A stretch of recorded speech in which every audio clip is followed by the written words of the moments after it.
قهوه تقيله وكافيينها عالي وفي نفس الوقت الوش بتاعها تقيل جدا وكريمي جدا. تعالى اما اقول لك عليها في السريع. 100 جرام من البن الاندونيسي، بعدها هتاخد 50 جرام من البن الفيتنامي اللي هو اساسا ملك الوش ونسبه الكافيين فيه عاليه جدا، وهنضيفهم في قلب الخلطه. هتكون كريمي فهنحط ملك الكريمه 75 جرام من البن البرازيلي اللي هيخلوا الخلطه كريمي جدا. وعلشان برضك نكمل القهوه وحلاوتها لازم نحط الريحه، فهنحط الريحه في 25 جرام من البن الحبشي اللي بيخلي ريحه القهوه عاليه جدا ويقلب لك البيت. ويبقى كده احنا عملنا ربع كيلو. حابين نحوجه؟ تعالى اقول لك نحوجه ايه.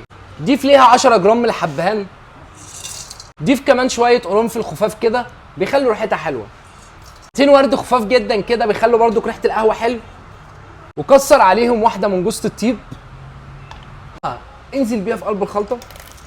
لو انت بتصحى بدري او بتروح الجيم حط لها عودين من الجينسنج كده هيدوك طاقه، وكسرهم ونزلهم في قلب الخلطه بتاعتك.